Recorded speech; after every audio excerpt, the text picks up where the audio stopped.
Alors, j'ai l'autorisation de parler en français, mais Helge va parler en anglais. En fait, j'ai cette autorisation pour vous cacher mon anglais.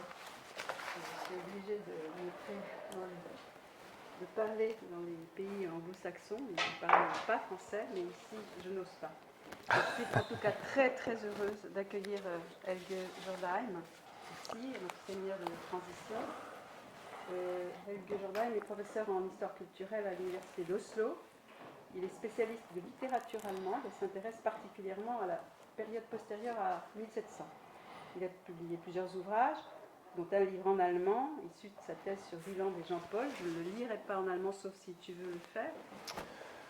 Der Staatsroman im Werke Wieland und Jean-Paul, Gattungsverhandlungen zwischen Politologie und Politik. Et il a aussi co-dirigé un ouvrage chez Champion, en collaboration avec Sabine Arnaud, Le corps et ses images dans l'Europe du XVIIIe siècle, The Body and its Images in 18th Century Europe. Paraîtra bientôt un autre livre, fruit d'un projet collectif mené sur la question de la civilité, Civility, Virtue and Emotions in Europe and Asia. Nous avons, un certain nombre d'entre nous, pu lire, grâce à Helge, l'introduction de ce prochain ouvrage. Je suppose que c'est de lui que tu vas nous parler.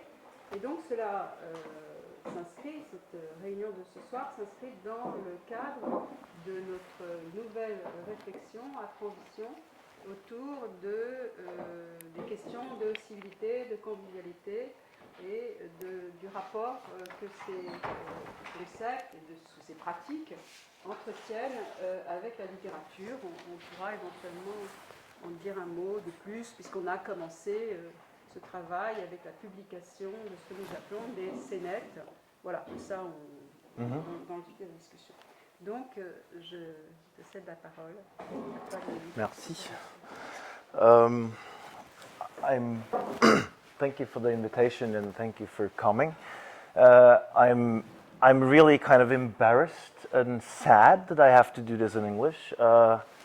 20 years ago, I would have been able to do it in French, but after that, I've been reading and writing in German and English to an extent that I can't do it in French anymore. And I'm really grateful that you will listen to me. But please, if I'm going too fast, if things are unclear, please stop me. As I understand, this is not sort of a proper lecture. We're going to discuss things, so please just stop me and ask questions if you need to. And I have a passive knowledge of French, meaning that if you ask me questions in French, there is a chance that I'll understand them and will give you responses, but then in English. So I hope this will work out okay. I'm embarrassed about this, but it's also... I thought about this, a good thing, because it brings us very quickly to the heart of the matter that I'm going to discuss with you, namely questions of civility and language and emotions. Because I'm, as I said, kind of embarrassed to not be able to come here and talk to you in French. It feels, I would almost say, uncivilized to not be able to do that. And of course, this might sort of echo with prejudices you might have about Norwegians, Scandinavians, coming from the northern periphery, not knowing French, being maybe a bit uncivilized, even barbarous in a certain sense. And I mean, this might cater to some of your prejudices that we are up north. Our manners are as crude as our cooking, that we're as cold as the climate, and so on and so forth. But then again, you might also have read Montesquieu, and you might have read that all good things come from the north, that we're the source of freedom. And you might even think that, the Parisians are the sort of the decadent, the too sophisticated, whereas we, the Norwegians, the Scandinavians, are the children of nature and hard-working, honest people. I say this because this is what we're going to discuss, in a sense. This kind of language, this kind of semantic, these kinds of words that we use to discuss different cultures of civility in different countries and different cultures. This is going to be the topic. So in that sense, my lack of ability to speak French to you might serve some good. What I've sent you is an introduction to a book that's going to be published this spring and maybe this fall, Oxford University Press, on the discourses of civility and civilization in Europe and Asia between 1870 and the First World War, more or less. And I've edited the book together with Margaret Panau, who's a historian at the Max Planck Institute for Bildungsforschung, Human Development in Berlin. So I'll try to talk to you somewhat about this book, how we did it, what were the problems, what we tried to do, what we succeeded with, what we didn't succeed with, some of the challenges, and I hope we can discuss it later. I think I should start with the title of this book. It's called Civilizing Emotions, and then subtitle Concepts in Asia and Europe, 1870 to 1920. And obviously using this gerund, this present participle, gerondif is the French word, isn't it? Civilizing is sort of a classic way of making an ambiguous title. And also in this case, because it means that emotions could be just both subject and object. And this is a point, that emotions as objects are civilized, that they're cultivated, controlled, adapted to certain community practices, meaning that we would cultivate good emotions like compassion, patriotism, bravery, friendship maybe. And we would try to control and suppress bad emotions or unwanted emotions that doesn't fit the community, like anger, hatred, but also apathy and nostalgia and unuseful emotions. So emotions are civilized. But on the other hand, emotions could also be seen as subject in this phrase, civilizing emotions, that emotions contribute to, are a force of civilization. And those of you who've read Norbert Elias' book on the civilizing process know this, that, yeah, you've read it, I can see, that his claim would be that feelings like compassion and empathy contribute to an appeasement of society, to reducing violence and creating civilization as we know it. So the point of the book is to elaborate both those processes, both how emotions are civilized and how emotions contribute to civilizing society, in a sense. Am I going too fast? Is this okay? Yeah? Fine. So I thought I would start with saying something about what this book is meant to contribute to. What is the context? What is the sort of academic, scholarly context of this book? And partly it is a contribution to what is now known as the history of emotions, which some of you will know is kind of a booming field. And the assumption there, the sort of basic assumption, a quite obvious one, is to say that that emotions have a history.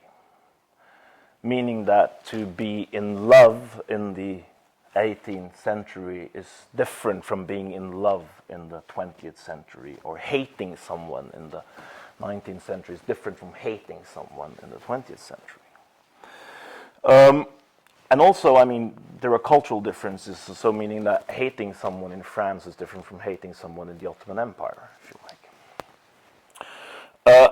This means the challenge here is that we are bound to try at least to move beyond language, because in the sense that emotions are not only linguistically articulated. They manifest themselves not only in language, they manifest themselves in bodily reactions, in practices, etc. So the question is, as historians, we are language sources, in a sense, is what we have to work with. But how can we use these sources to still try to move beyond, to get at something that are not purely linguistic? So that would be sort of that challenge. Then the project, or the book, is also a contribution to the history of concepts.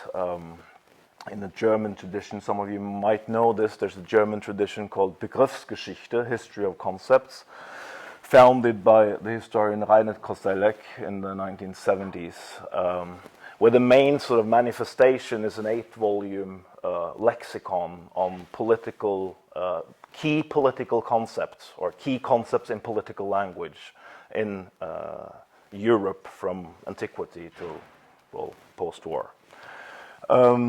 It was published between 1972 and 1992 and contains long 150-page articles on concepts like politics, crisis, Marxism, progress, revolution, the public, etc. I mean, identified as concepts that we can't do without in political, socio-political language.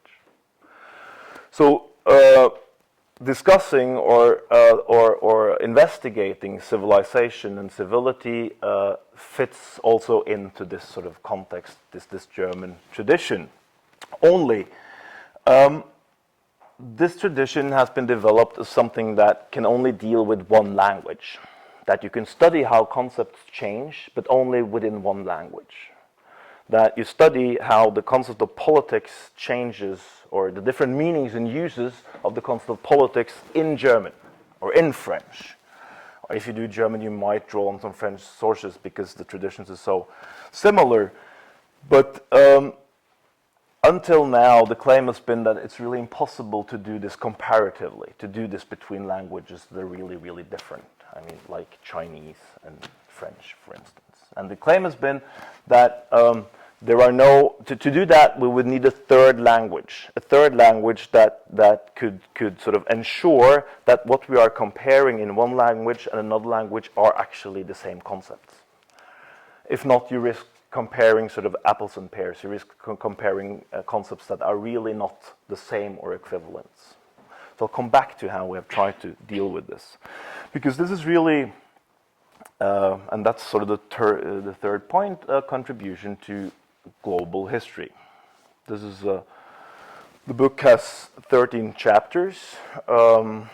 Starts with the Scandinavian languages, Norwegian, then French, German, English, then Ottoman, Arabic, Persian, Urdu, Hindi, Bengali, Korean, Chinese, and Japanese.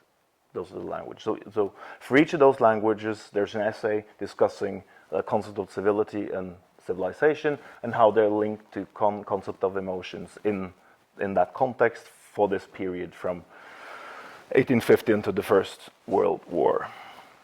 So it's really an attempt to do a comparative conceptual history on the concept of civility on a global scale.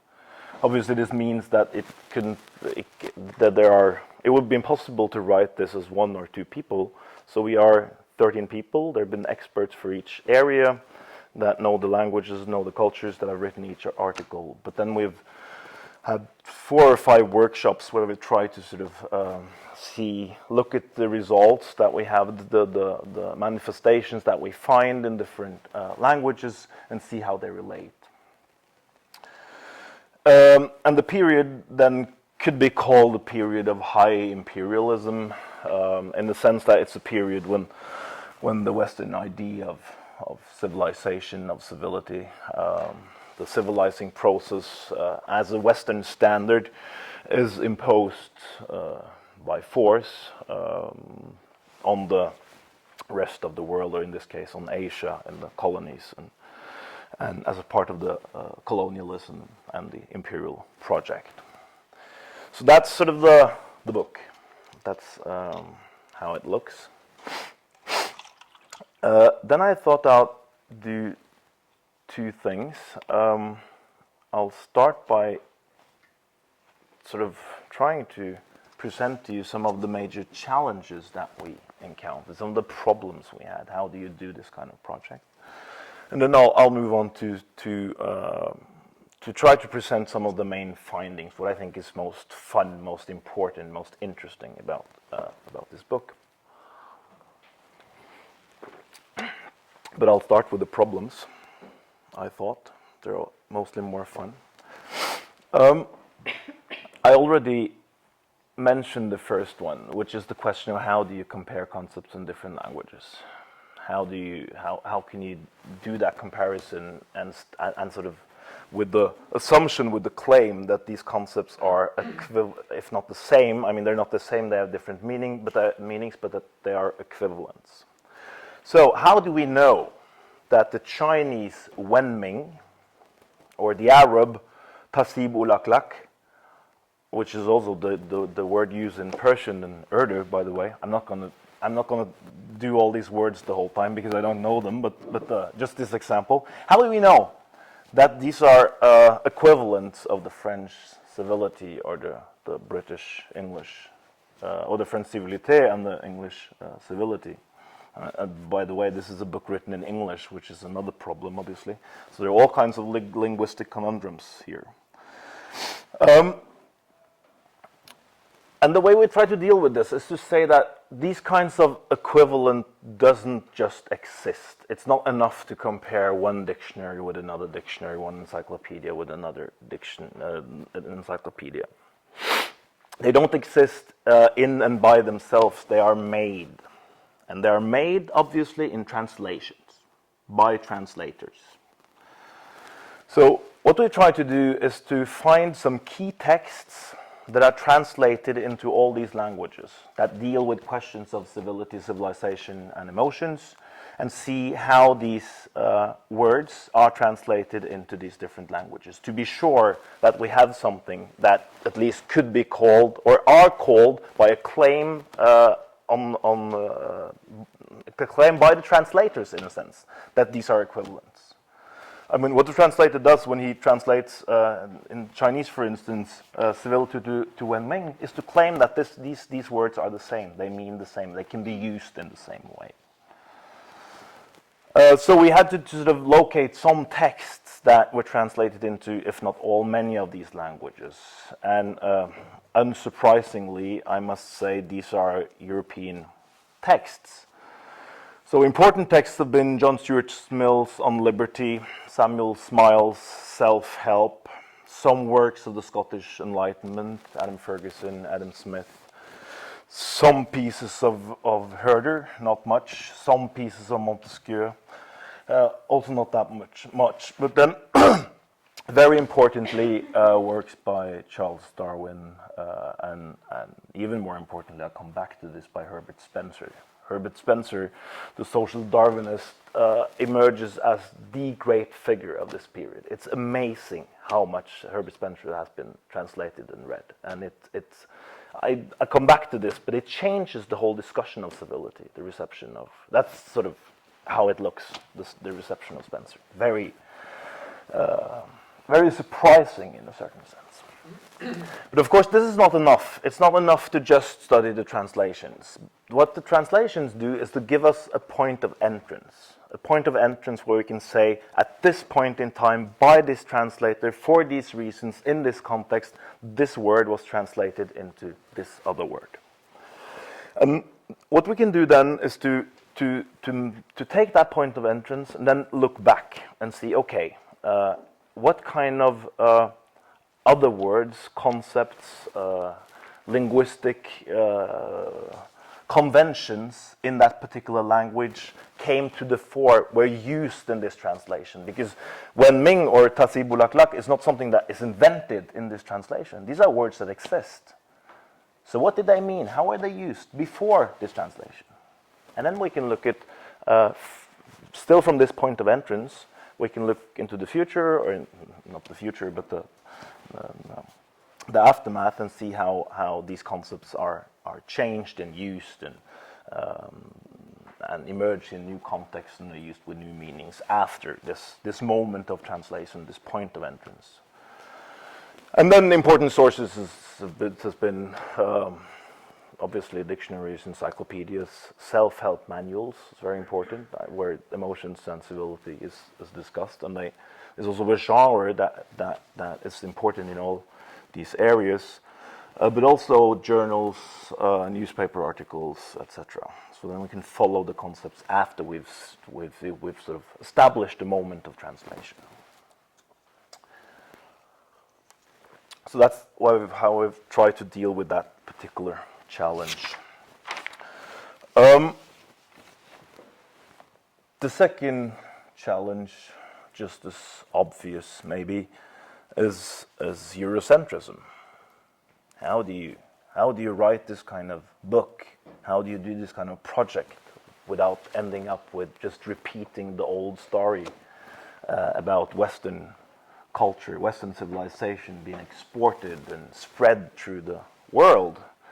How do you end up and not sort of avoid ending up with a structure that sort of forces you to say that all ideas of civility, all concepts of civility sort of emerge in Paris or in Berlin or in London, and then they move through the world and are used and changed, obviously, but it's more or less the same concepts. How do we do this project and sort of live up to Chakrabarty's sort of grand claim that we need to provincialize Europe?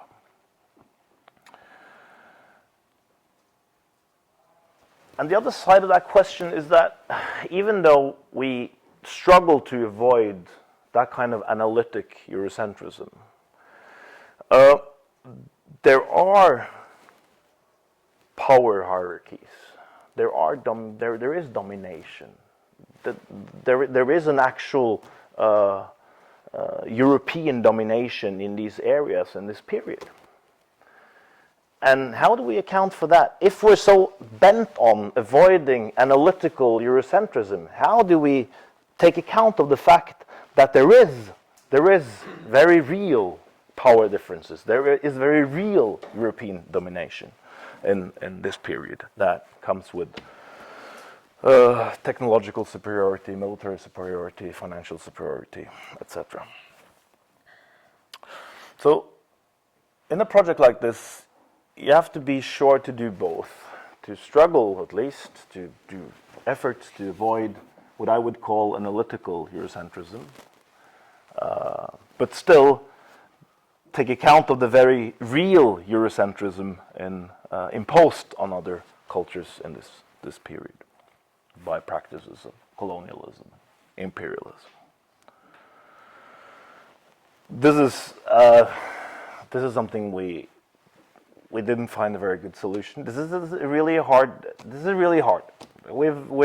not something that we could solve on a theoretical level. It's something that we need to work with. Each chapter works with these problems. Each chapter finds ways to deal with the relationship between analytical Eurocentrism and historical Eurocentrism, if you like. But we have a few quite clever strategies, I think. One of them is to sort of stress the fact that Europe is not one. Europe is not only Paris, Berlin, and London. Europe is, in fact, also Scandinavia in this case, which is very far from London and Paris. It feels even further culturally, maybe, at least talking about Norway, than Istanbul or Delhi. And I mean, in the case of Norway was a colony. So I mean, there's a colonial experience internally in Europe that also is a part of the European concept of civilization and civility. So the book starts with Scandinavia.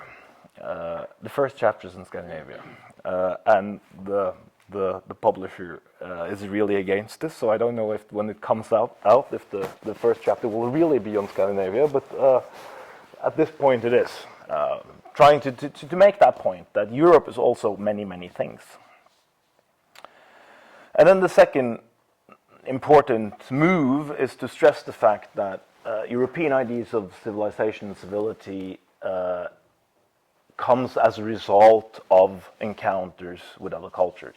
It's not something that is developed in Europe, sort of as a let's say, as an internal therapeutic. This is very much something that these discussions, these concepts are coined. These discussions emerge at the point when Europe is confronted with other culture and other cultures and other cultures' experiences. For instance, in the Scottish Enlightenment, where this whole discussion of civilization and the civilizing process and the different stages of history and the different stages of culture start. And then finally, and this was something that emerged in the work and was sort of a product of this intense workshop activity that we had, that it's a book not only and not even primarily about entanglements between Europe and Asia. That sort of, well, you look at Urdu, how Urdu uses European concepts, and you look at Bengali and sort of and finds the same European concepts being used there, is as much about entanglements and dialogues and transmissions and transfers and parallels between languages, cultures in Asia, in the Far East, in the Near and Middle East. For instance, we can study to what extent the Urdu-speaking Indian would take up Arab and Persian concepts of civility. So it's amazing to see how important the Persian and Arab tradition is for the Urdu community in India, for instance. And also to what extent the Chinese and the Koreans try to emulate and catch up with the Japanese. So the important thing there isn't necessarily Europe, it's Japan. And especially after the Russo-Japanese War, 1904 to 1905, this is also one of the things that are really interesting, that you find events that you didn't.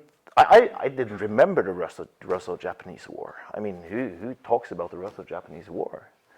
But looking at all these 13 different languages and in this specific period and how they think about civility and civilization, the most important event is the Russo-Japanese War.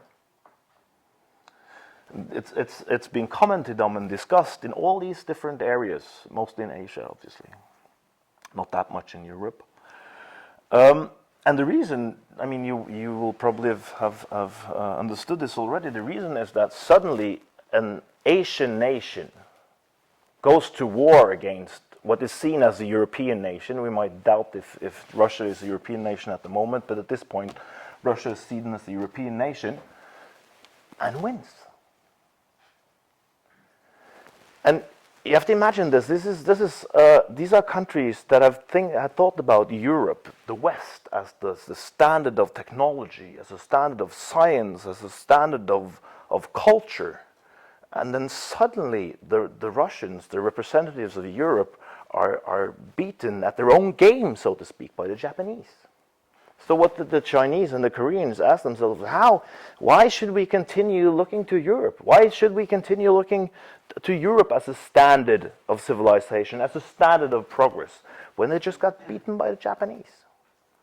And this is very interesting. It's not just discussed in sort of the neighboring countries in China and Korea, but also in the entire Near Middle East. This event sort of changes. It doesn't change everything, but it sets off a new kind of debate where the conviction that Europe is the standard, Europe sort of is the gold standard for civilization, is discussed in other ways and revised and doubted. So this is extremely interesting to see, especially since it's sort of a war that we're not really taking account of in European history.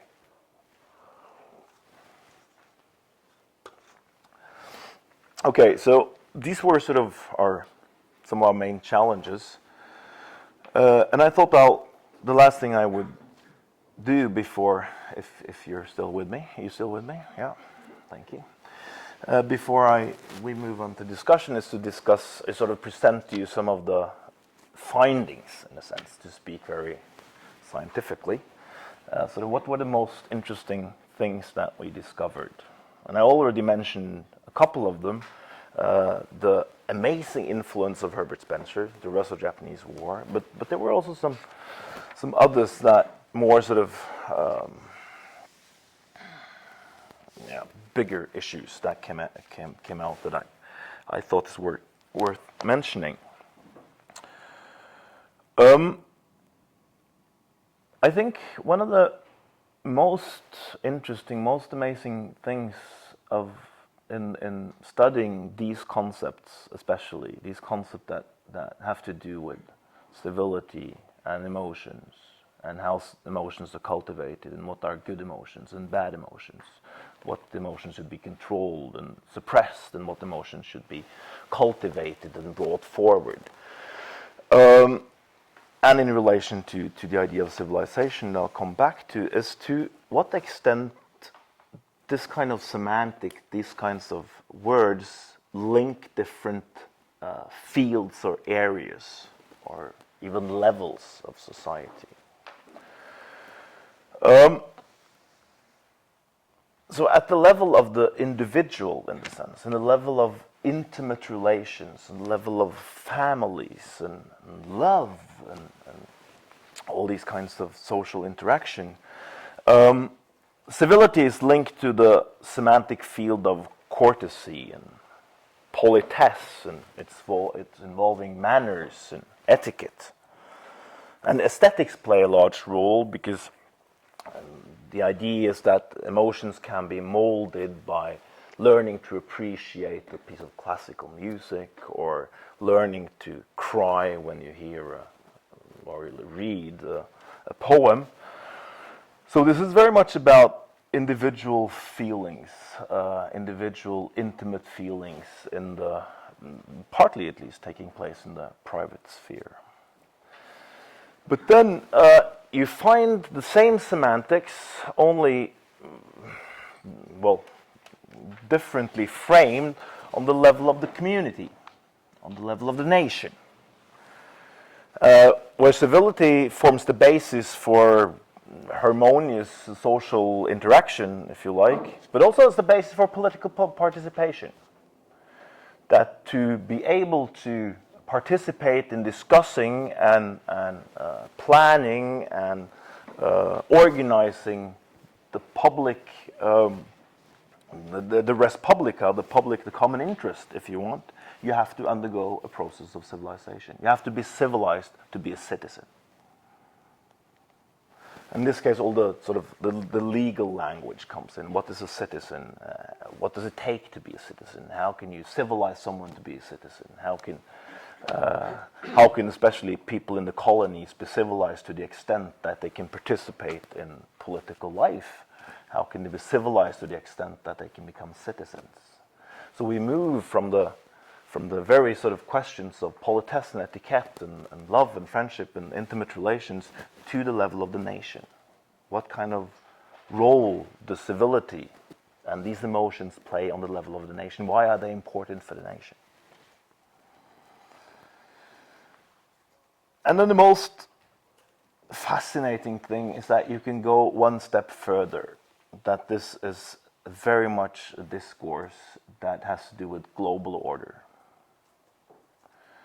That the place a nation takes in the global order, in the hierarchy of nations, in the hierarchy of cultures, depends on the level of civility of the citizens. So that means that discussions of global order, of comparing different nations and culture, who are better, who are worse, who are in front, who are lagging behind, who are delayed, who are the avant-garde, all these questions of global order have to do with civility and with emotions. What kind of emotions? How civilized are the people? How civilized are the citizens? So that means that this is semantics that have this enormous sort of you can move when you look at the sources. You move more or less seamlessly from question of how to be a good husband, how to be a good wife, how to raise your kids, and before you know it, you're on the question of is your nation where is your nation in the hierarchy of global nations? How far have you got? Are you better than your neighbors? Or are you worse? Are you catching up with the European standard, or are you lagging behind? And all these questions are sort of they're this close. This is a really fascinating thing to see.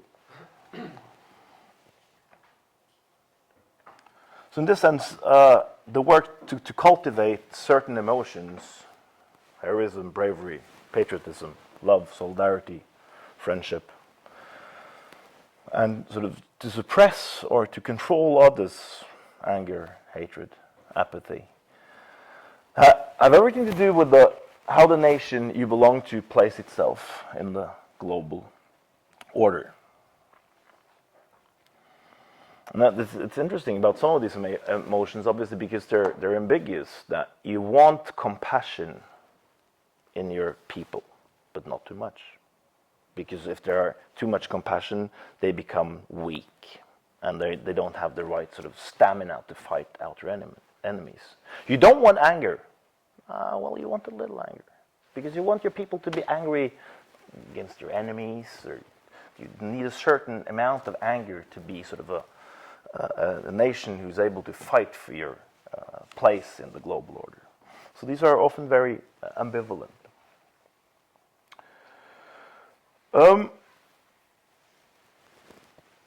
Another, to me at least, interesting finding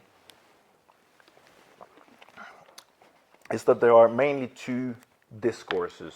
In all these cultures, there are mainly two discourses on civility, or you can at least frame them like that. One is not very surprising, maybe. It's sort of the pedagogical discourse, the discourse on education. That to cultivate the finer emotions, to suppress the ones you don't want, you have to have a certain education. That the school systems are important, but also raising children, but also education on the sort of national level. That you want to educate the nation, you want the nation to progress, you want to have more science, you want to have more rationality. So these are sort of they're quite expected that you would find civility and civilization closely linked to ideas of education. The interesting thing is that around 1900, this discourse of education is partly supplanted by another discourse. Another discourse that is not completely different in its effects, but it's still very different in how, in the assumptions. And this is the discourse of biology. So in all these cultures, biology suddenly enters with force. And the point would then be, what are the biological, and in this case, the racial characteristics of a people? What kind of feelings do belong to this people, not as a result of education, but as a result of biological development, evolution, in a sense? I've written on this for Scandinavia, and it's really a stunning thing. I can come back to. I can give an example of this afterwards, but obviously, thinking about emotions in terms of education and thinking of them in terms of biology and racial characteristics is completely different.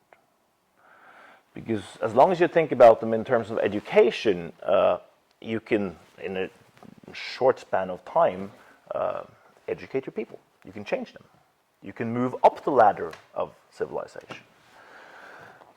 But if you think of emotions in terms of biology, so anthropology, biology, and race, then there's still something you can do, but it takes much more time, obviously, because you can try to better the racial characteristics, but this has to do with with evolution and with planning and with eugenics in the end, that you have to sort of do something to have a better, what we would call genes today, but what was then sort of a better racial profile in a sense. And that can also be changed, but it obviously takes much more time. You can't sort of change your people biologically from one generation to the next. It takes lots of generations. It's the whole idea of evolution. This change, I mean, this is sort of putting it bluntly, but this change has everything to do with Herbert Spencer. And with the whole works of Herbert Spencer being translated into actually all the languages that we're discussing here. I mean, Herbert Spencer, for us normally, is sort of this, I wouldn't call him a joke, but he's also the stupid grandchild of Darwin. The guy who didn't understand that survival of the fittest and struggle for survival wasn't a question of us struggling with each other. So, I mean, it's sort of a figure that rarely appears in the sort of intellectual histories of Europe.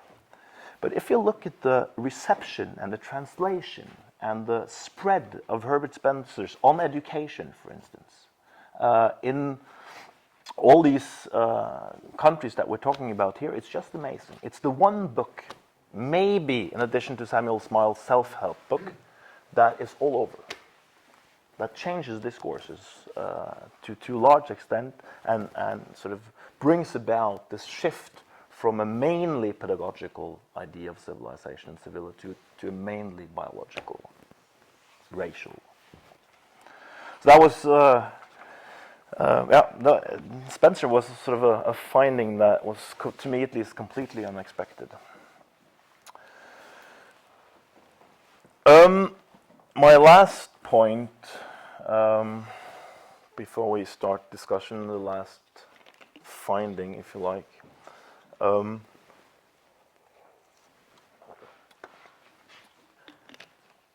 is how strongly discourse of civility are temporalized, are made into questions of time and history, and how closely that means they're linked to ideas of progress on the one hand and degeneration on the other. So all these discourses are discourses on why a nation or a culture or a people is either lagging behind, not being able to keep up with the speed of progress, the speed of civilization, not keeping up with the rhythms of civilization as they're set by the European nation, or that they're actually leading, that they're in front, that they're the avant-garde, they're sort of those who call the shots, those who decide what good civilization is, mainly the European countries. And that means that if we think of global order, I've already talked about the hierarchy of nations, that there's some at the top and some at the bottom. This hierarchy is then temporalized and made into stages of history, obviously. So that means that if you're at the bottom of the hierarchy, you're at the beginning of history, more or less.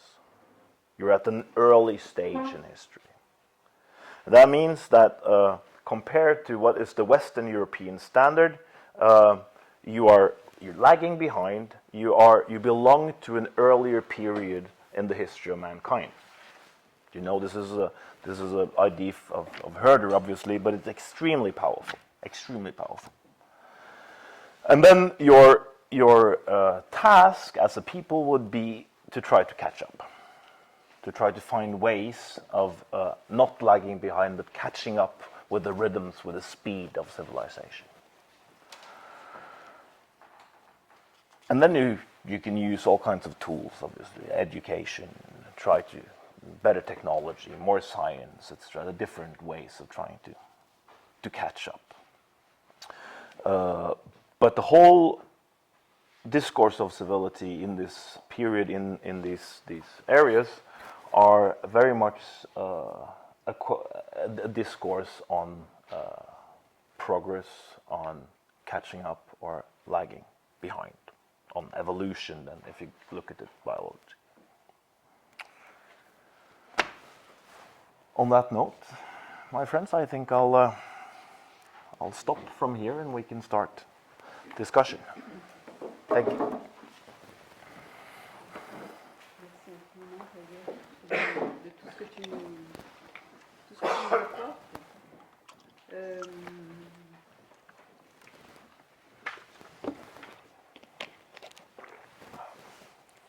Bon, j'ai beaucoup de questions, de remarques à faire sur des plans en fait assez différents.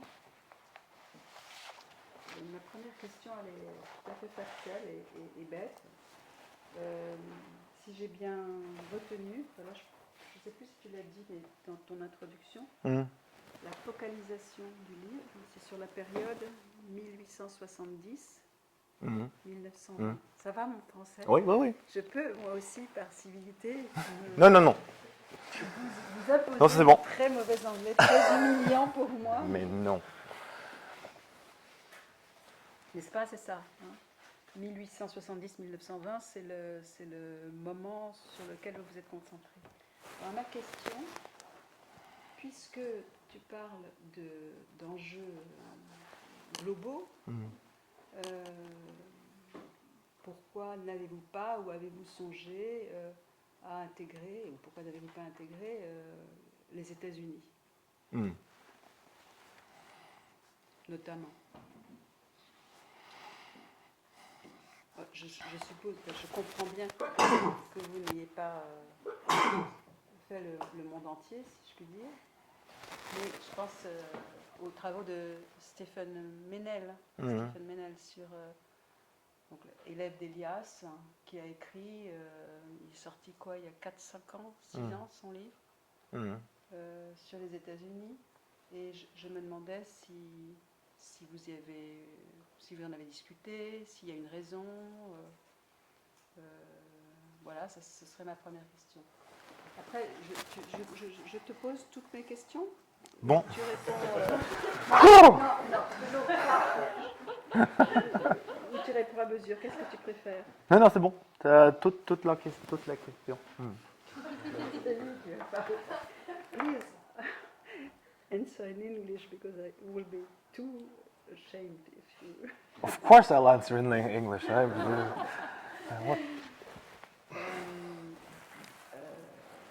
Ma question, c'est la place de Spencer. C'est absolument passionnant. Enfin, je ne savais pas du tout. Je me demandais si la position de Spencer impliquait un déplacement de la perspective sur des valeurs comme la force. Et dans ce cas-là, si c'est ce que je subodore, s'agit-il encore de civilité?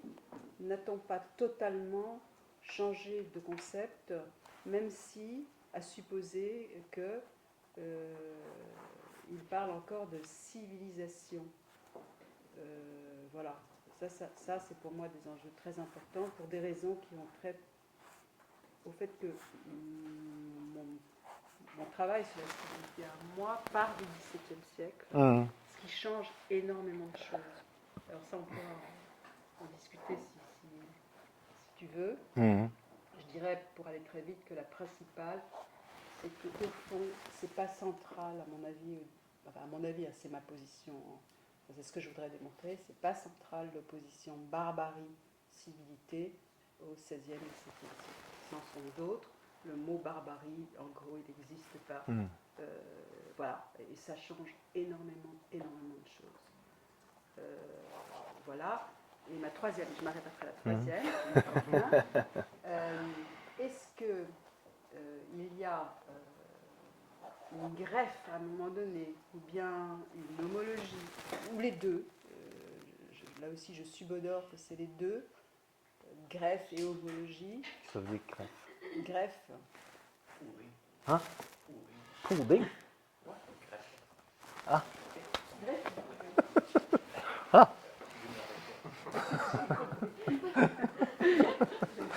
Ja, og noe med kjæreste til.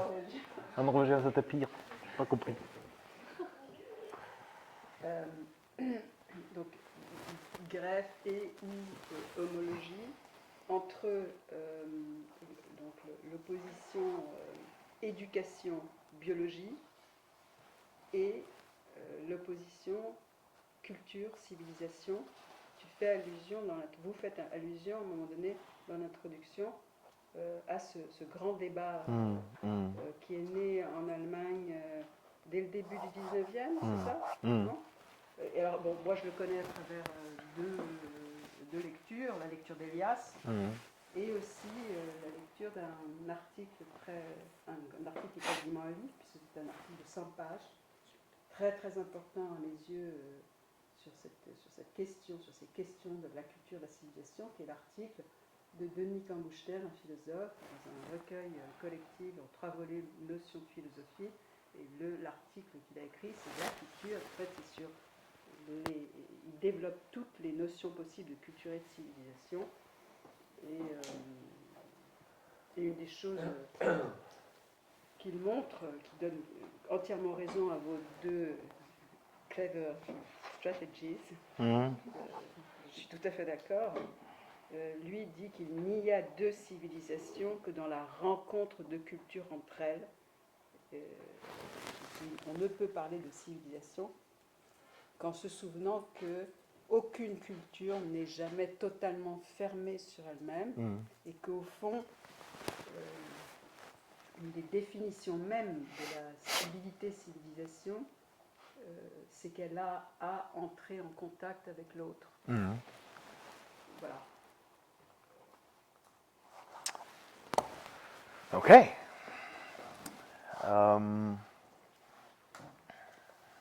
Let's see. Why didn't we do the US?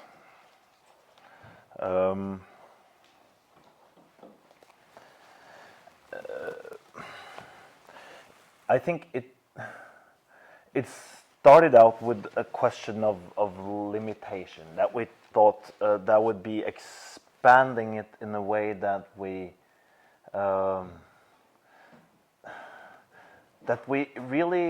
wasn't sure what it would bring to go to the US.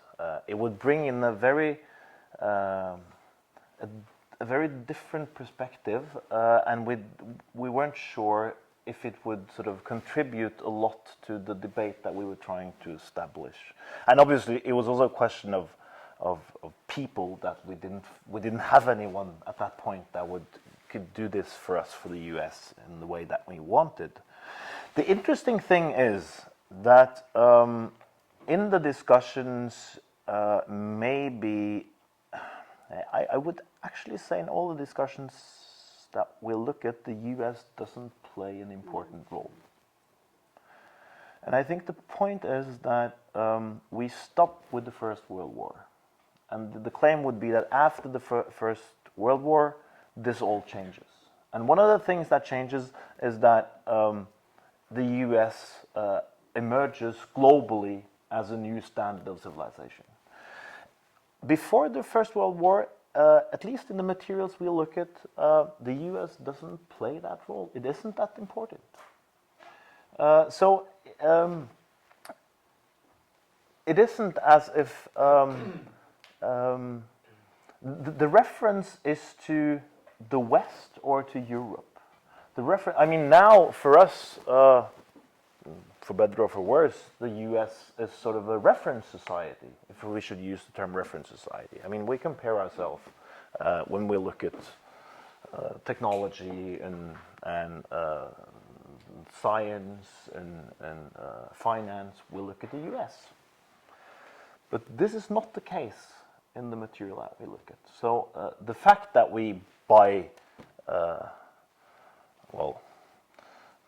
coincidence, I wouldn't say by coincidence, but because we made that decision at the beginning that we didn't want the US for different practical reasons, it turned out to be confirmed by the fact that the US doesn't play an important role in the material. So the entanglements that we look at between different cultures just doesn't include the US. It wasn't. I would thought that it would play a larger role in Japan, for instance, but it doesn't. It's still very much a question of Europe. So we didn't miss it. Spencer, that's a very good question. As I understood you, it's the question if after the sort of this impact, this moment of Spencer, if it's really still a question of civility, if it's not a question of struggle and survival and all these concepts that might not belong in the semantic field of civility. I think, as I see this, the discussion of force and the discussion of, let's say, of struggle, in a sense, is there all the time. It's not. I mean, it becomes different, and it becomes a struggle between races after Spencer. But the idea that civility is also linked to survival and struggle, that you want your people to have the right emotions, not only to be able to live peacefully and have harmonious interaction, but also those kinds of emotion that make you a strong people, able to fight and able to struggle, able to fight off enemies, for instance. So there's a lot of literature on the risk of all kinds of decadence, of becoming too compassionate, of becoming too tolerant, all these sort of feelings or virtues that play a positive role in the constructions of a civility are also discussed as possible dangers. And this goes through the whole material. Obviously, with Spencer, this becomes much more outspoken and becomes much more a question of the survival of races and the struggle of races. But I wouldn't say that it changes the idea of civility in the sense that it adds something that wasn't there before. The idea of force was there all the time, as I see it. And then when it comes to barbarism and civilization, I think you're right. That's a recent addition. And I mean, the big book on this, obviously, is Pocock's book on Gibbon's, Edward Gibbon's Rise and Fall of the Roman Empire.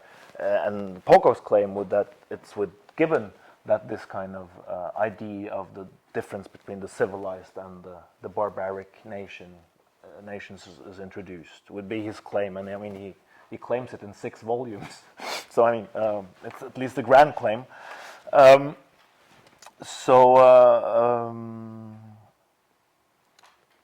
In the material that we have been looking at, this is very prominent, that there is this difference between us, the civilized, and you, the barbarians, in a sense.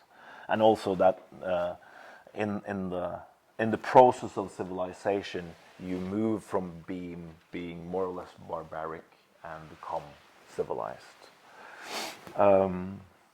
And Gibbon is also an author that is translated and discussed, especially because of the idea of degeneration, because that's obviously the other side of progress. You want progress, you want to avoid degeneration. And for instance, in India and in the Bengali culture, where you have a very strong idea that we were once great, we once knew everything. We had the Vedas. In the Vedas, you can find every progress of science that have come later. We knew all this, but then we degenerated. So in India, the idea of degeneration and the problem of degeneration is very prominent and very much discussed in this period. It's extremely interesting because when Bengali, in the Bengali Renaissance, when Bengali scholars start sort of appropriating British Western science, their sort of way of framing this is to say, this is something we once knew. We once had all this, and what the British can do is to remind us of something that we once had, but then have forgotten because of a process of degeneration. That was aside. It wasn't really an answer, was it? And then it was the gref.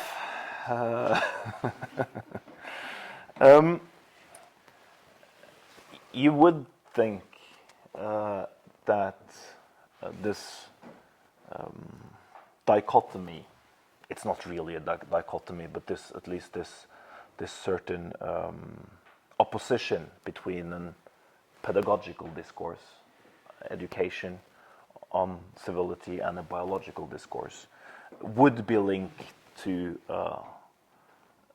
the classic culture civilization.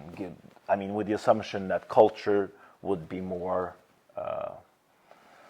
linked to nature in a certain sense, and to a certain organic and proto-biological view of the nation and of the people, whereas civilization would be more linked to politics and education.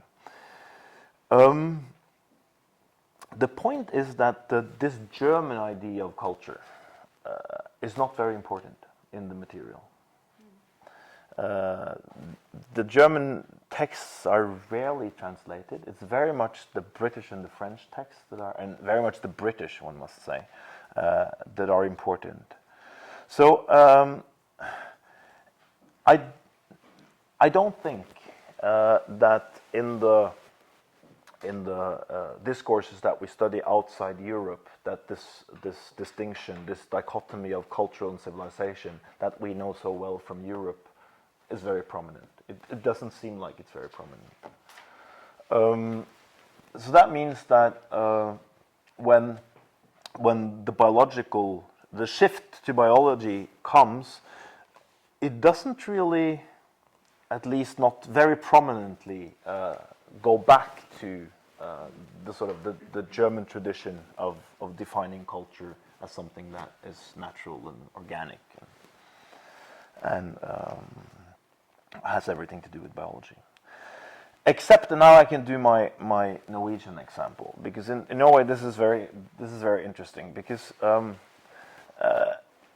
in Norway civilization, the idea of civilization is a problem, because already in the 19th century, Norwegians and Swedes partly and Danes partly, but let's talk about Norwegians now because they're the most extreme, see themselves as very much a natural people, ein Naturvolk, as they say in German. That means someone that is very, very close to nature, and they also have the idea that everything good comes from nature. That all the virtues, the honesty, the openness, the hardworking ethics, right? This is all natural. This comes from nature. So the problem with civilization is, why would we enter into a process that would take us away from everything we think is good? And this is a very specifically Norwegian, Scandinavian discussion. Why would we want to? Because, I mean, civilization means, in this period at least, moving away from nature. Being more intellectual, being more cultivated, all these processes that take you away from being a natural people. So the Norwegians would be very against this and would have a very, very ambiguous relationship to civilization, and would try to find ways of understanding civilization in a way that keeps sort of the link to nature. So the main concept becomes education, and an education that makes you makes you not less natural, but more natural. That makes you able to realize the true virtues of nature. So if you look at the whole semantic field in Norway, it's very much about nature. The interesting thing is then that when the whole biological shift comes, when Herbert Spencer comes, he's perfect. He is exactly the guy we want. So this discursive place, this sort of spot in discourse where nature is linked to civilization, this is where Spencer comes in, and with the claim that, well, as long as you just keep your natural inclinations and characteristics, you will be fine. It's all about sort of just developing the things that nature have invested in you. It's developing your natural characteristics. So in this period, Norway and Sweden becomes sort of the vanguard of race theory. I mean, we are in a period. We import sort of ideas of race from Germany, and then in 50 years develop them into this idea of sort of the Nordic people being especially strong and harsh and hard, and I mean especially fit to survive. And this is all, I think, would be my claim, that in the idea of civility in Norway, nature has been this sort of very important element that we have struggled to keep. And the whole race theory, the whole turn to biology, gave the Norwegian intellectuals a possibility of expanding that idea of nature as the real essence of the nation. And then, obviously, the idea of the Nordic man as sort of the epitome of evolution is re-exported to Germany and becomes this Nordische Herrenmensch, the great idea of the Aryan. But for 30 years, this is really something that is very much developed. These ideas are developed in Sweden and Norway. That was an aside also, yeah.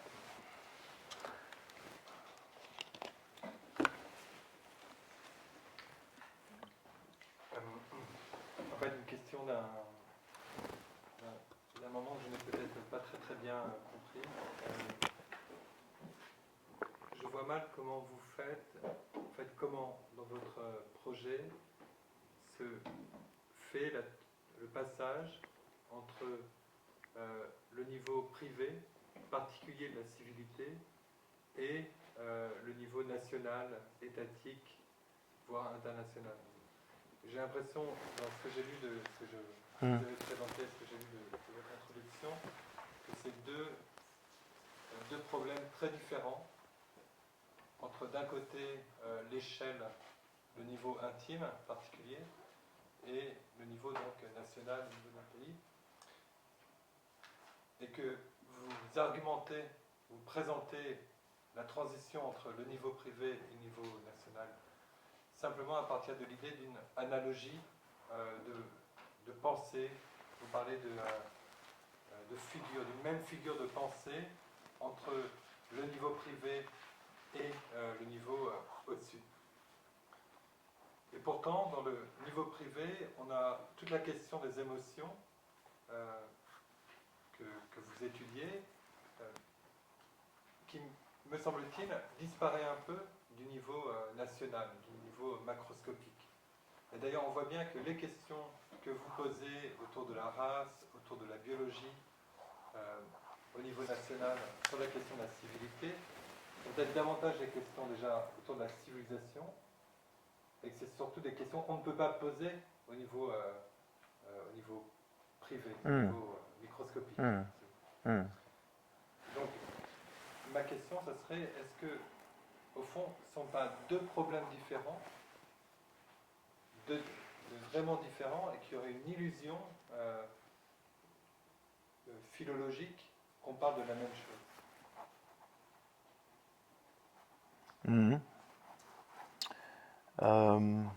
I can see why you asked the question.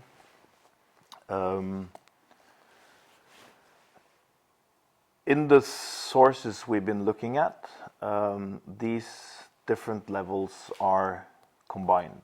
So it's not something that we do analytically, it's something that is done in the sources. Now I'll give you just one example, there are several of them.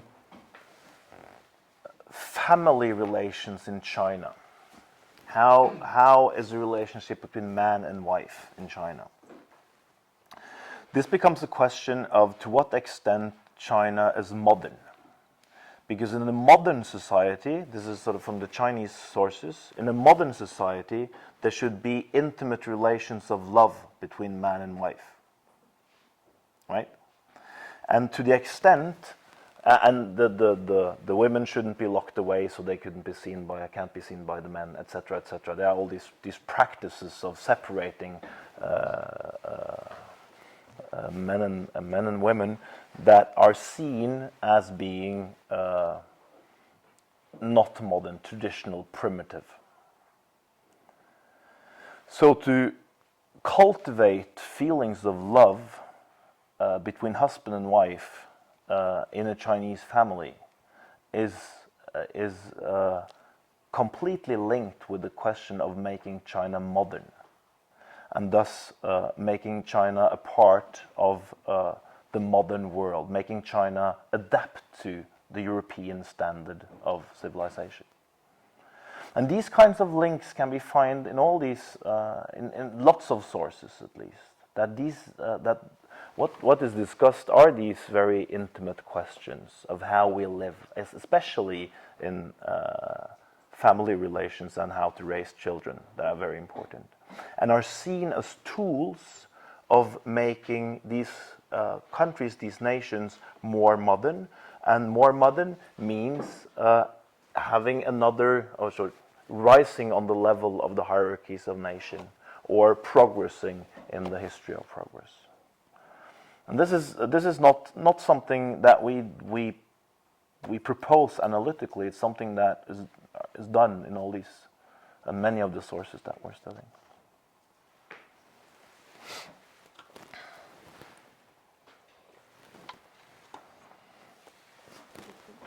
Perhaps to go on with this question, because I have the same problem somehow of articulating the various scales. Perhaps I would rephrase the question: what sort of scales are mixed together in your sources? Because, for instance, the example you gave is the example of family.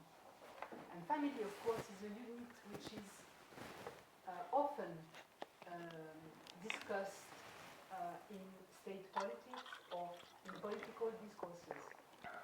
It's a unit on which states or sort of national level wants to have some effect. And reciprocity.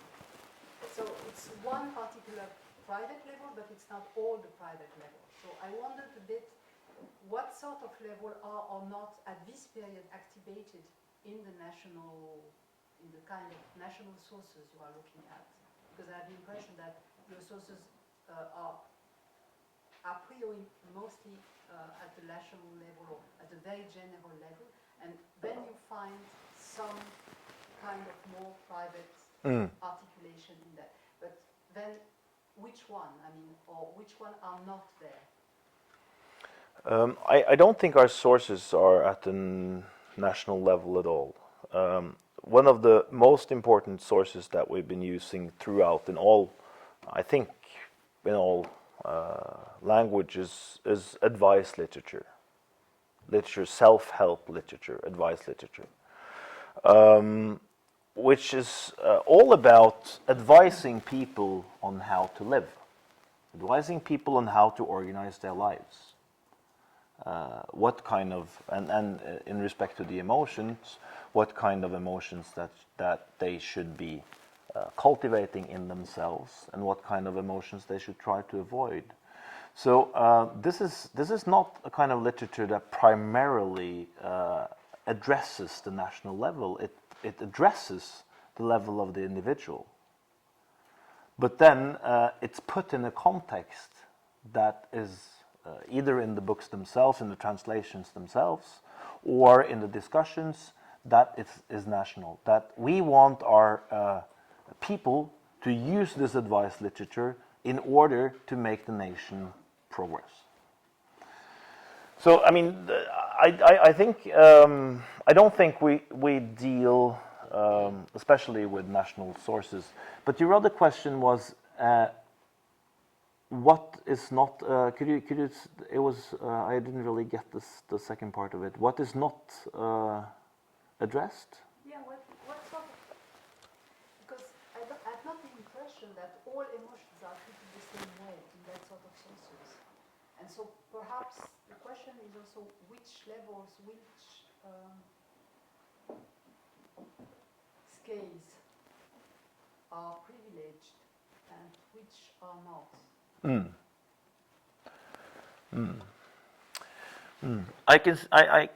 I see what you mean. I think it is a question of how, let's say, how much we're able to focus on individual emotions, because given that these appear in sources that are published within a national public sphere, that is part of a national discussion, that are expressed in sources at all. I mean, we look at printed sources, so we don't look at letters, for instance. So that's true. So the kind of representations of emotions that we would find if we had looked at sources that are of a private, intimate nature, sort of diaries, letters, etc., that would have given probably another view of this. So to that extent, that we're privileged sources that are printed and thus public, that is certainly something that has given the project a certain, let's say, at least national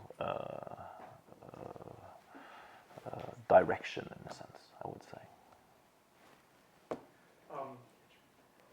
Everyone, I think a lot of it's impossible not to ask a question about, what are the cost benefits? Do a cost benefit analysis of the limitations of your project. Do you know what I'm saying? But I think it's important to say that it's important just to say congratulations, because I think it's a huge project and you do an awful lot, and it's easy sort of to say, what didn't you, why didn't you do this or why didn't you do that? And I'm going to ask one of those questions too. Just on another level. Thank you for prefacing it in that way. But I think it's important to say, like, it's really a stunning achievement. It seems to me. I mean, I'm just the sort of global international scope. But nevertheless, I want to pick it apart like everyone else. But I think what interests me is at least you choose an ingredient of civility. We've all read Elias, and as far as Elias is concerned, the major ingredient of civility is emotional in one level or another. There are a lot of ingredients to civility. Some would say it has more to do with science and technology, or reason. Now, my sense is that you probably agree with Elias insofar as Elias thinks that reason is actually emotion in disguise. Yeah. Right? Yeah. Yeah. But I think a lot of people would say that actually, not quite. Not when it comes down to counting, which is not like an emotional act. You can't get all emotional about counting from 1 to 10 using natural numbers, right? Maybe at least in Europe, right? I'm thinking. And you're laughing, but I mean, that's what Hobbes and Descartes really thought they were doing with emotions. They really thought that they were taking passions and creating and organizing them mathematically and creating a space for dispassionate discourse, right? When you look at the United States, and it's very interesting that you left out the United States, the United States is the land of digitization. Google is an American company, and it is what makes Apple is an American company. These are companies that stand for American civilization. Now they didn't from 1870 to 1920, that's for sure. But certainly capitalism, voting, counting votes, these are introducing rational mathematical elements criteria for what counts as civilized and not civilized. And it's interesting that I'm interested in what the benefits of leaving that out are and what the costs are. Because I tend to agree with you, and I think a lot of literature people do, that, Elias was sort of right, that basically reason is another form of emotion that's been disciplined, and, the objectivity that you get, supposed scientific objectivity is really sort of a de distance par rapport à ses émotions, and that's what you get when you read Astray. I mean, Elias, his chapter on Astray is about the birth of a scientific attitude. And my sense is that you really agree with that, but I guess I'm playing a little bit devil's advocate. What would you say to someone who says, yeah, okay, emotions are the stuff of civility, but there's a lot of other stuff that goes into civility, and you've really left out the science and technology part.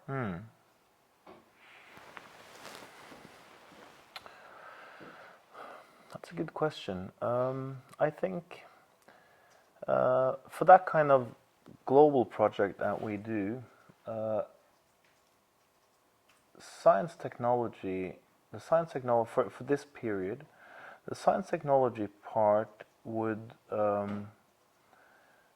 make the search for entanglements between all these different linguistic cultures more difficult and maybe even more biased. It would make it even more difficult to try to find ways of not telling the story about the spread of European civilization. I'm just wondering if we encountered this at all. I mean, of course, this has to do with the sources that we chose.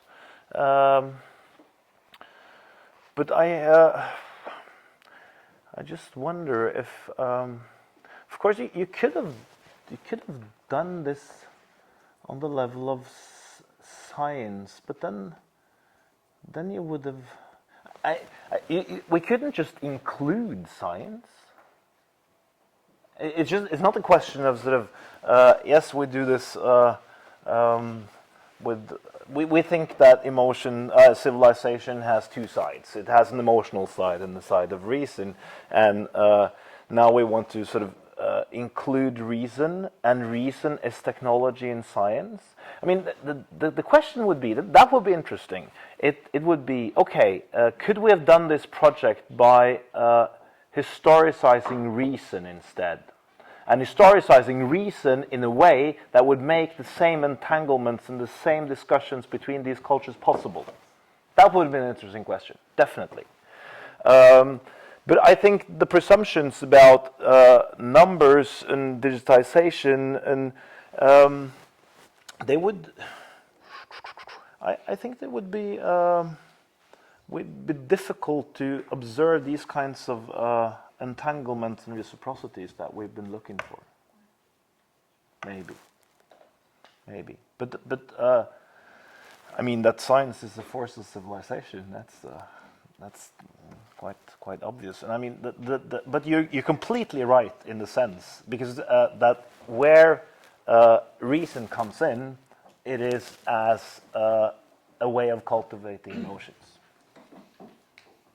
And it's very obvious in the questions of religion that you want your religion to be more rational. You want your religious emotions to have a take on a more rational form. So that's where reason comes in this project. So in that sense, even though I don't think we ever discussed if reason was just another form of emotion, but at least in practice, that's where it comes in the project. Catherine, just to defend you, science would be completely on your side, I think, in this period. I mean, I can give you lots of examples of, well, numbers certainly are very emotional. And people involved with numbers are very emotional. And against each other. I mean, you have plenty of literature between French and German mathematicians, defending each point of view and explaining that their science is not the same, it's much better, and explaining why with a lot of, explaining what sort of reason is better, and attributing it to their own country, for instance. So certainly historization of reason with a lot of national emotion behind, that you have in science too. You have history between China and Europe against importing some science from Europe, or choosing which European science you would or not import because it's related to their own priorities and so on and so on. So somehow it's completely on the same side. I don't think you can decide that reason would be escaping this type of dialogue, entanglement, and so on with emotion. Right, so long as you believe that reason is a form of emotion. And a lot of people don't. Don't understand what you mean. I believe that we can read text, and in this text, I'm not sure I'm reading emotions, but they are expressing things. And certainly they are not expressing the idea that the reason is transnational, unique, everywhere the same, and so on. I don't know if it's emotion or not.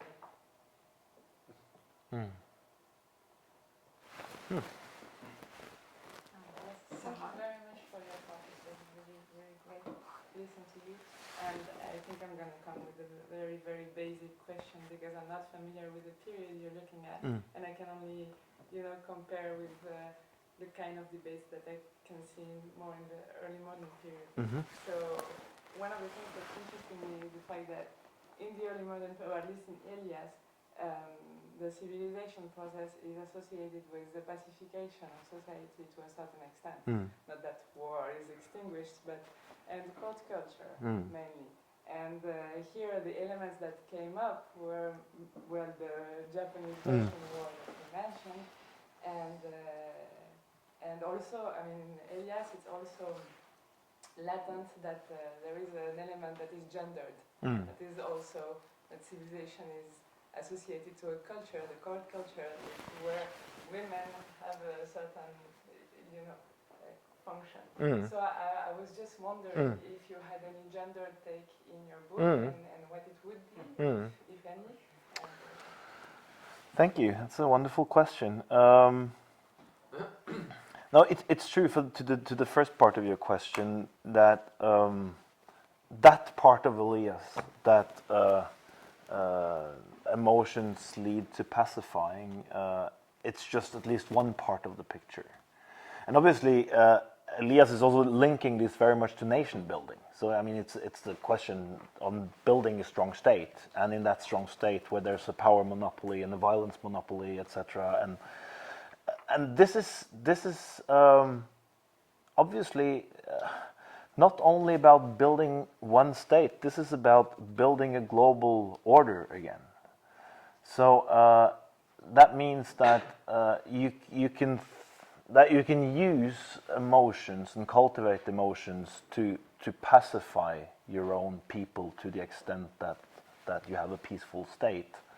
But at the same time, you want them to be able to compete with other nations. And that perspective is not there in Elias as far as I remember anyway. Gender is extremely interesting. It's all over this. It varies a lot between the different cultures. I think it's very hard to say something very definite about this, because on the one hand you have the ideals of manliness, right? In all these materials we find the ideas of manliness, of being brave and strong and so on and so forth. But on the other hand, you also find all these ideas of compassion, which is extremely important in all these materials. Compassion come up of sort of emotions linked to, again, the family and having children, and sort of all that linked to to the traditional role of the female. So it's extremely gendered, and it's extremely gendered in a very, at least in a sense that we can recognize as something we've seen before, right? But then there are obviously also very particular cases about Chinese women, for instance, binding their feet and binding their breasts. What does that mean? There's a big discussion in China. What does that say about our level of civility? And obviously it says something bad about it, because we want our women to be free and modern. We want them to be like the women of the West. So the whole sort of the bodily practices, the very female bodily practices of binding feet and binding breasts becomes sort of something that is very vehemently fought in this literature, because it feels primitive, it feels lagging behind and non-Western. So the interesting thing is that you have this very traditional, you have sort of the love, compassion, feeling, family sphere that is linked to the women, and that is extremely important as a civilizing force. Then you have the other hand, the bravery and the manliness. But then this has to be put into a global context, and then suddenly things look a bit different, because certain emotion regimes are connected not only to women but to Western women, and not only to men but to Western men, right? So that changes everything a bit, even though the structure remains more or less the same. But it's a lot of it in this material.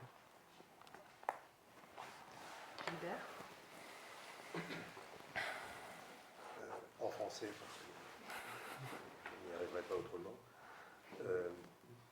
Je me demandais, pour la période sur laquelle vous avez travaillé,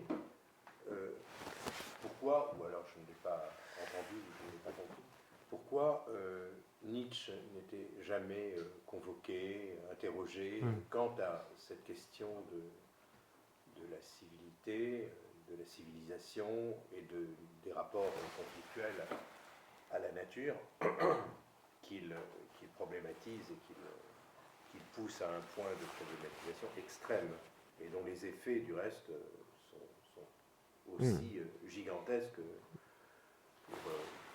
pour les contresens qu'il induit et pour les lectures qu'il autorise.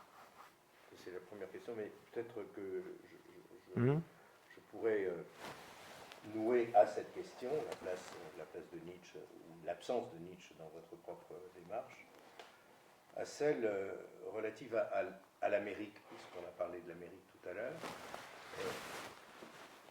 Il y a des textes de Nietzsche sur l'Amérique et sur la civilisation américaine et la critique de la civilisation américaine, prise en compte ici d'une façon, je pense en particulier à un texte du Gai Savoir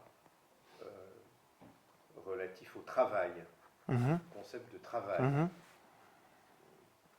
La critique de la civilisation américaine sous l'aspect du travail, avec évidemment chez Nietzsche la manière d'opposer à une civilisation contemporaine, industrielle, laborieuse, etc. Non pas la nostalgie, mais presque de l'Antiquité, par exemple. Thank you. That's a good question. I think it has to do with the tradition of the history of concepts, how it is written. Because there's always been this struggle within the history of concepts of, are you writing intellectual history or are you writing social history? And the whole tradition of the German history of concepts came out of social history. And that doesn't mean that and I mean, as you probably know, there's another tradition also in Germany which is very much on philosophical concepts. It's also 8 volumes in a big lexicon on philosophische Grundbegriffe, which is a lot about the important philosophers and how they've thought about certain concepts and developed them. We wanted to look at what concepts were important in the concept of social history. What concepts were effective in the societies that we were studying. So that means that we looked at Spencer, but we looked at how he was used in schools, in advice literature, in right.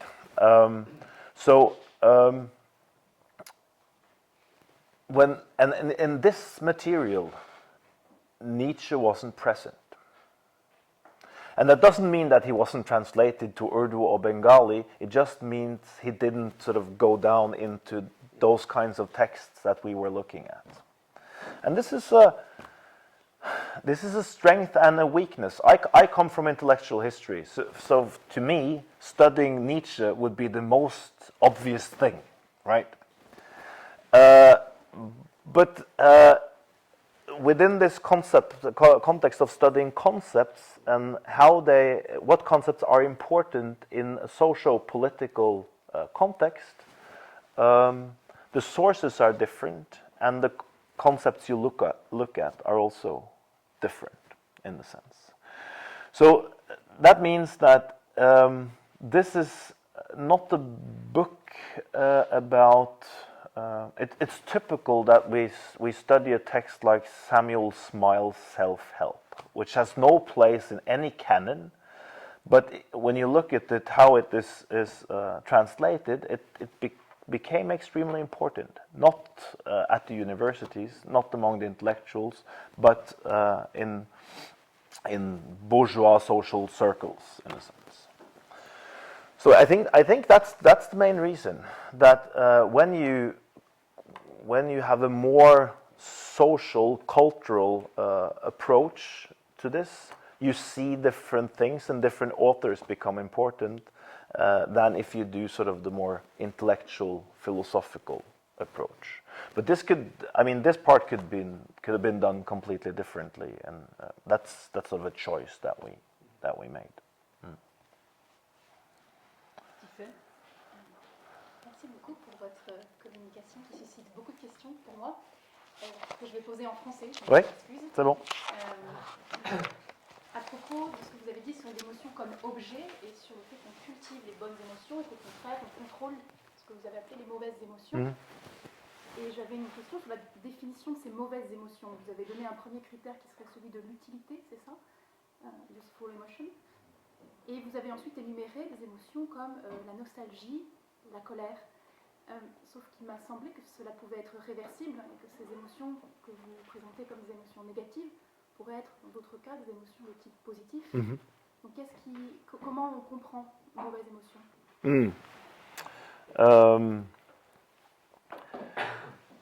That is, I think I tried to say it, but that is very contextual. Okay, I don't think to enter into a project like this with the strong idea of what are good emotions and bad emotions would be wrong. So, for instance, colère, anger, is mainly in these sources something bad because it's dangerous. If there is anger in the people, you have the danger of a revolution. You have a danger of a riot, right? So you don't want your people to be too angry. But on the other hand, if they lose the ability to get mad, to lose the ability to be angry, you lose a very important force of change. And I mean, if the ideal is progress, change, controlled change, is what you want, obviously. Nostalgia is another interesting case, right? Because nostalgia on the one hand, especially in India, nostalgia is accepted. It's sort of something you are allowed to feel nostalgic about the golden age of Indian culture, right? But the problem with nostalgia on the level of society is that it makes you inefficient. It makes you unable to work for the future. If you only look at the past and not at the future, your contribution to progress will probably not be as big as it should have been, right? So, but I completely agree. So if I said that, or if I gave the impression that there are some emotions that are objectively good and some that are objectively bad, that's wrong.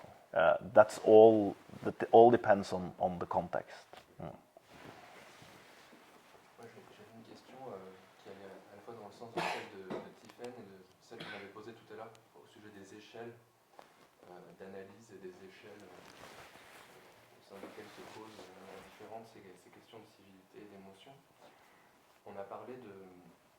Vous avez beaucoup... Enfin, le type de rapport premier le plus élémentaire qu'on a observé, c'est entre une échelle davantage, disons, publique ou étatique, etc., un discours général sur les mœurs, et l'échelle privée, intime, c'est le discours d'une intervention, un discours public pour contrôler les émotions ou les sélectionner, ou en adouber certaines, en dénoncer d'autres, etc.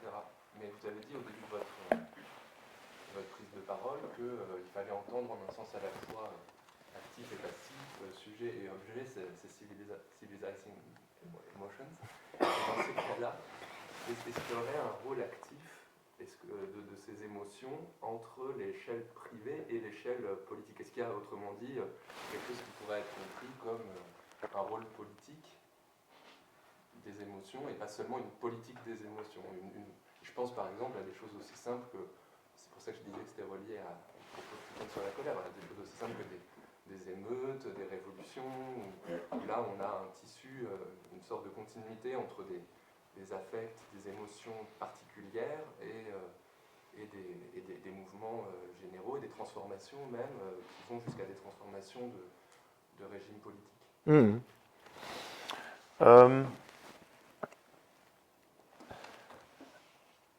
Thank you. I think it's I'm just thinking about a good example because this exists.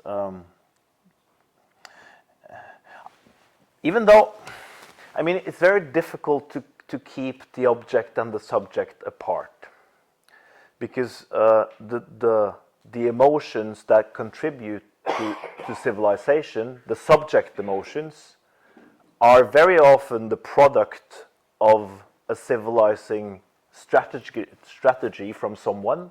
So they are civilized as objects to become civilizing as subjects. You see what I mean?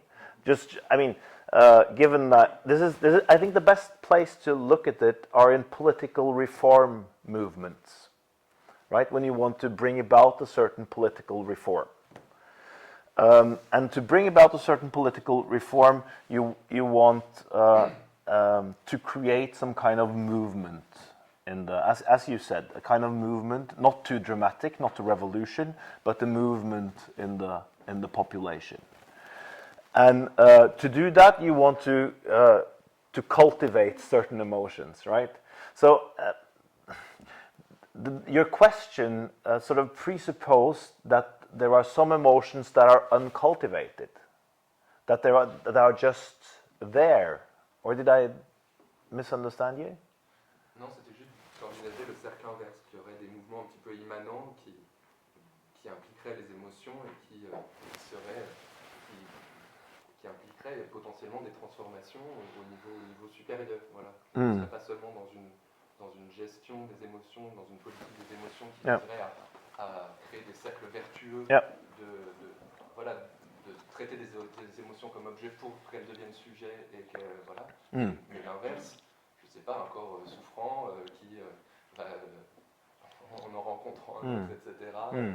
Voilà, trouver une sorte de mouvement qui va susciter des discours, etc. On trouve ça chez Marx, par exemple, simplement, espèce de révolution, de mouvement un petit peu immanent, de civilisation qui partent qui ont leur fondement dans des émotions sociales, y compris très particulières. Exactly. I think there are two things to say about this. One is that in the project we separate affects and emotions. And the definition of an affect would be something that is more immediate. It's a reaction to something.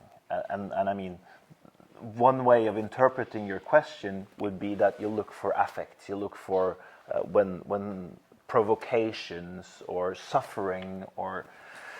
But what we look at are emotions that are habitualized, that are well, can be controlled by the will, that there are ways of cultivating them. So if we had looked at affects, we would have looked more in the direction that you're pointing, more in how people react to certain events and what kind of movements that are caused by those reactions, those emotional reactions. But this was sort of a choice we made at the beginning, that we wanted to look at emotions that are sort of habitualized, that have a certain habit around them, right? And the question is, are there habitualized emotions that can work in the way you propose? Meaning that you have a habit of reacting to certain events. That for instance, a revolutionary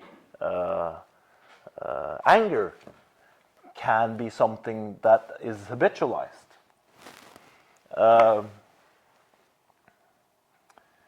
I mean, they're easy to. I can't remember if we have any examples in the book. I can't really remember, but it's. I mean. That there are events like this that we know now that are ritualized in the sense that certain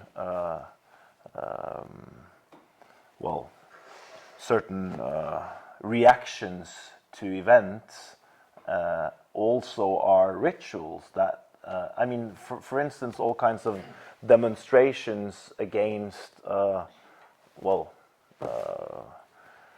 World Bank, for instance, all those demonstrations, at one point, that anger that is by necessity felt in that group that stand outside in Gothenburg or Copenhagen or what do I know, they're angry. But it's hard not to think that there's something ritualized and habitualized about that anger when it happens again and again and again. I don't know. This is, yeah. That will be an example, at least.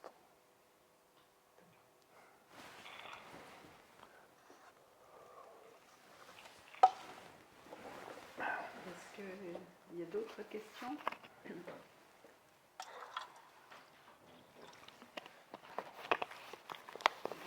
vous propose qu'on change de salle pour aller boire et manger. Nous n'avons pas le droit ici. Ici, c'est Paris 4. En face, c'est Paris 4.